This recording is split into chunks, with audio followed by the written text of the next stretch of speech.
Hello à tous, j'espère que vous allez bien. Bienvenue dans ce nouvel épisode de Mailstock, un épisode Zoom dédié à mettre en lumière un entrepreneur. Et aujourd'hui, j'ai l'honneur d'avoir à mes côtés Simgué Charbonnier. Merci beaucoup d'être avec moi. Merci Mélanie.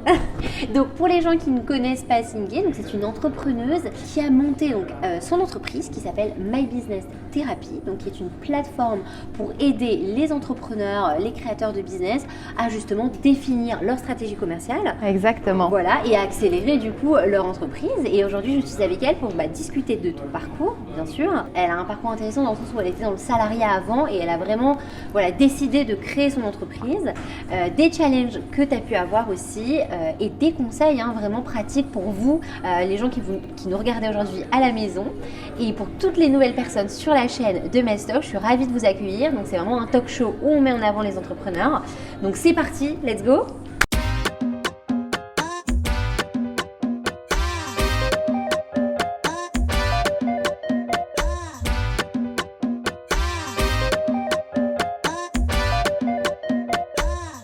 Donc ma première question, Simgué, pour toi, c'est donc les gens qui ne te connaissent pas, je viens de présenter en disant qu'effectivement tu étais salariée avant. Oui. Tu étais donc directrice commerciale de grands groupes. C'est ça.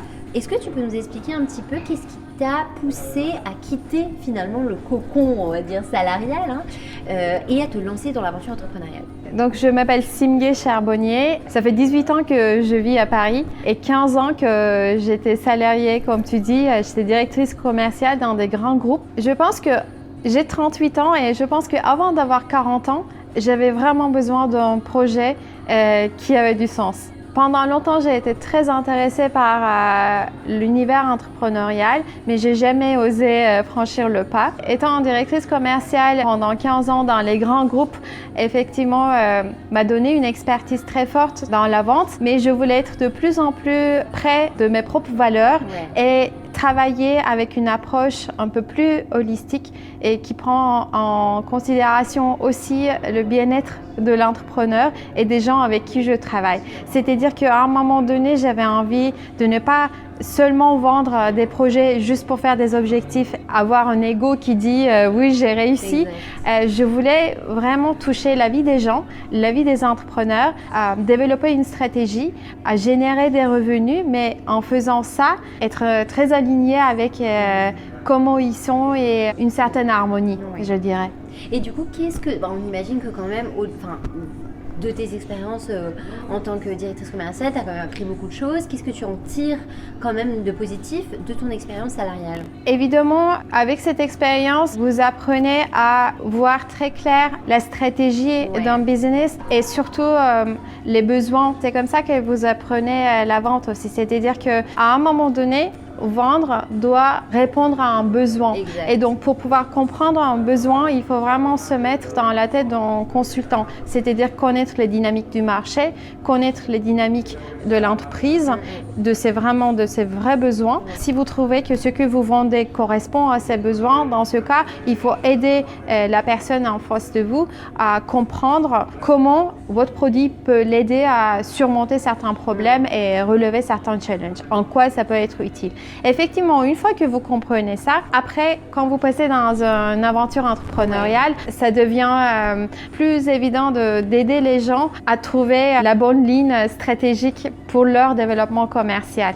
Et du coup, comment est-ce que toi, justement, cette aventure entrepreneuriale a commencé pour toi? My Business Therapy, comment tu as eu l'idée et au final, quelles ont été les premières étapes en fait de la création? Je pense que dans la première partie de notre vie, on est très occupé à se faire une place dans la société sur le plan professionnel ou sur le plan familial. Exact. On fait tout pour plaire en fait.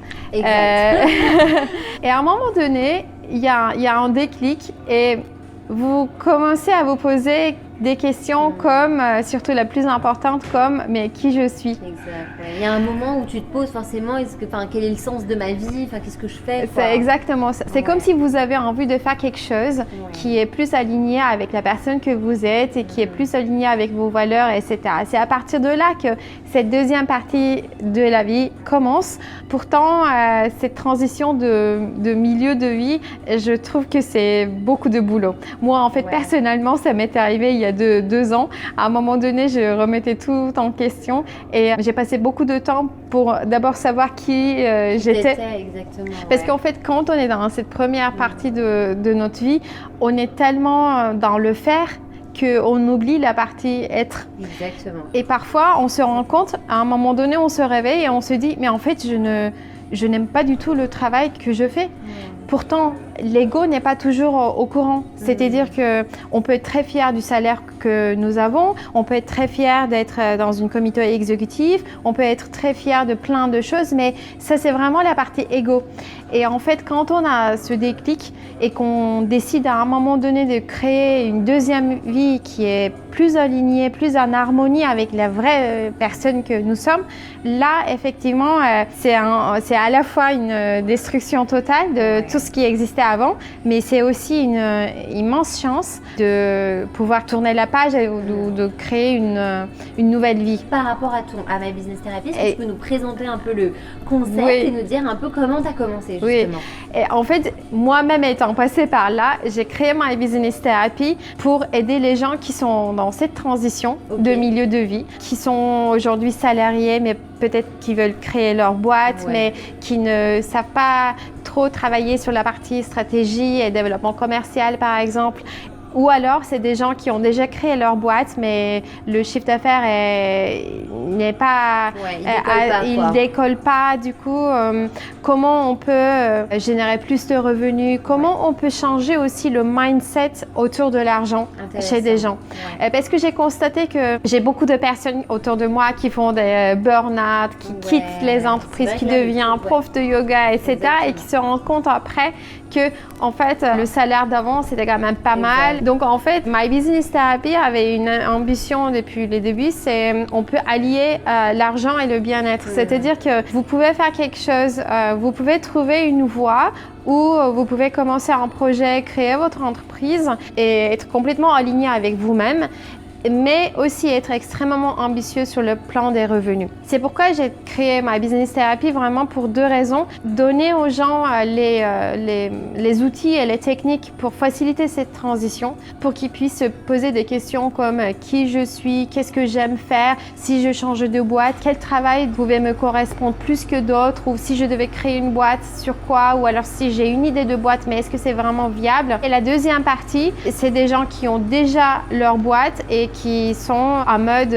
comment je peux grandir cette boîte et comment je peux générer plus d'argent, ou s'il y a un pivot dans la stratégie, comment je peux l'implémenter bien. Et aujourd'hui, My Business Therapy est une plateforme parce que dedans, il y a des services de consulting, soit avec des particuliers justement, soit avec des équipes, des startups, et aussi des produits, c'est des formations en ligne. Le premier d'ailleurs qui va être lancé bientôt. Et nous avons une communauté de My Business Therapy Club. On se retrouve tous les mois autour des business lunch, autour des sujets spécifiques. Par exemple, le premier, c'est vendredi prochain et le sujet, c'est comment gérer les hauts et les bas de l'entrepreneuriat, par exemple. Parce que j'ai été toujours très intéressée par apporter des solutions concrètes qui marchent à des problèmes existants. Quels sont les conseils, je terminerai par ça, que tu peux donner justement aux personnes qui nous regardent aujourd'hui?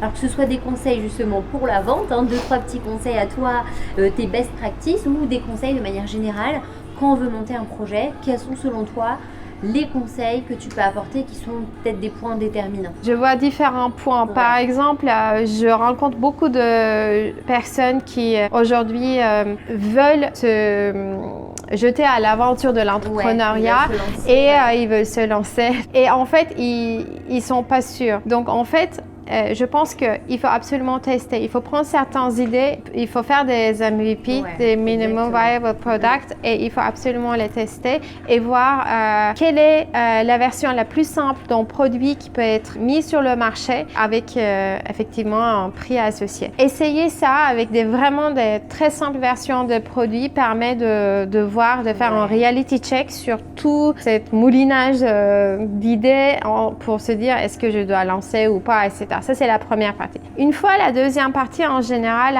l'entrepreneuriat, c'est quand même une aventure assez solitaire. On a plus tendance à s'enfermer et puis on a beaucoup de challenges, beaucoup de problèmes. On essaye de les gérer d'une façon un peu isolée, etc. Il ne faut pas avoir peur de demander de l'aide aux gens qui ont certaines expertises. Par exemple, moi-même, j'ai galéré pendant plus de 5-6 mois sur le site parce que j'essayais de le faire tout seul. Tandis qu'à un moment donné, au moment où je me suis dit, je ne suis pas du tout une personne qui est forte en graphic design, etc. Il faut que je délègue cette partie à une experte et tout en restant en contrôle de ce qui se passe, ça m'a accéléré d'une façon assez incroyable.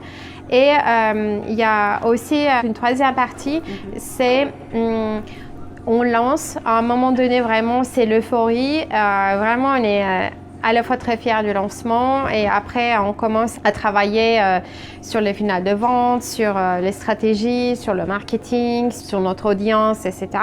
Et là encore une fois, un sentiment de solitude peut frapper. Ouais. C'est pourquoi je pense que c'est très important et très intéressant d'avoir beaucoup de bêta-testeurs, beaucoup de pouvoir collecter le plus possible de feedback utilisateurs des gens qui peuvent tester vos produits, vos services et qui peuvent vous faire des retours. Ça va vous renforcer, ça va vous encourager pour aller plus loin et surtout vous êtes de plus en plus convaincu de la valeur ajoutée justement. Et sur la partie vente spécialement, je pense que c'est une question d'intégrité.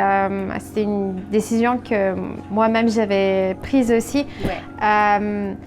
Il faut arriver à une version du produit ou dans certains services qui est vraiment à 100% convaincant avant de mettre quand même sur le marché, parce que si vous n'êtes pas convaincu, alors le process de sales va être vraiment beaucoup plus douloureux. Il faut vraiment être convaincu de la valeur ajoutée et à qui vous vendez, comme ça devient plus simple, effectivement. Exactement. Bah, top. Merci beaucoup en tout cas, Cindy, pour ces super conseils. On voit vraiment justement et ton parcours et finalement vraiment, on sent que tu vas vraiment aider les entrepreneurs à définir leur stratégie commerciale, à les aider à trouver de nouveaux clients. Donc moi, je vous invite à toutes les personnes qui nous regardent d'aller consulter justement My Business Therapy. Alors comment est-ce que les personnes peuvent prendre contact avec toi ou en savoir plus sur ton service? Ouais, ils peuvent aller déjà sur mybusinesstherapy.fr. Le site est pour le moment en anglais, mais on est en train de traduire l'ensemble du site en français, donc ça va être bientôt en français. Vous pouvez vous inscrire au newsletter qui est sur le site pour être au courant de tous les événements, les workshops à venir. On se retrouve pas mal dans la vraie vie et comme ça vous pouvez être aussi au courant de tous les produits qui vont sortir, les formations en ligne, etc. Et sur le site, il y a une partie contact. Vous pouvez envoyer un message et je répondrai. Yes, trop bien. Super, merci beaucoup. Cindy, alors on va poser 2-3 questions là rapides sur des choses qui n'ont rien à voir avec le business. Nous, on est curieux de savoir qu'est-ce que tu fais justement pendant ton temps libre. Comment est-ce que tu t'occupes Je fais beaucoup de yoga. C'est des choses qui reviennent souvent chez les entrepreneurs. Le sport. Le sport. Oui, je ne fais pas beaucoup de sport pour moi. Le yoga, je fais un yoga un peu particulier qui s'appelle le yoga Kundalini. C'est plus sur la partie, c'est très spirituel. Ouais. Je pense que de plus en plus, on a besoin d'une spiritualité un peu moderne parce que toutes les réponses qu'on cherche en fait sont à l'intérieur, ne sont pas à l'extérieur. Donc plus on se connecte à la véritable identité que nous avons, plus on trouve les réponses qui sont en harmonie. Donc le yoga Kundalini que je pratique, c'est beaucoup de méditation, des méditations assez intenses et ça me permet d'écouter mon GPS interne et d'avancer sur un chemin qui me convient plus. Trop bien. Éventuellement une citation qui t'inspire, un mantra sur lequel tu vis, tu vois, chaque jour, un mot, quelqu'un qui t'inspire, une source de motivation quotidienne. En anglais, c'est progress, not perfection. C'est-à-dire qu'il faut vraiment, je pense que j'avais ce défaut, j'ai toujours eu ce défaut. Et, de vouloir être trop perfectionniste. Exactement. Ouais. C'est comme si je préfère ne pas faire quelque chose si c'est pas parfait, que maintenant j'ai changé ça. c'est pas parfait, ben c'est tant mieux. Exact. C'est pas parfait, mais je le fais quand même. Donc ça, je pense que c'est mon mantra. Je répète très souvent ça et ça réduit la pression aussi. Yes, et bien justement, on va finir cet épisode sur cette belle touche de fin. Le progrès avant tout, voilà, faut arrêter d'être perfectionniste dans tous les cas quand on est entrepreneur, faut faire comme tu as dit. L'amélioration. Exactement. Donc merci à tous en tout cas d'avoir suivi cet épisode. On vous met comme d'habitude tous les liens en description. Vous pouvez directement prendre contact avec Simgay si ces services vous intéressent. Donc sur Mestock, voilà, on vous met tout ça en lien. N'oubliez pas de vous abonner à la chaîne si ce n'est pas déjà fait et de vous mettre la petite cloche aussi pour être au courant des prochains épisodes. Et moi, je vous donne rendez-vous à un prochain épisode du Zoom de Mestock. À très vite.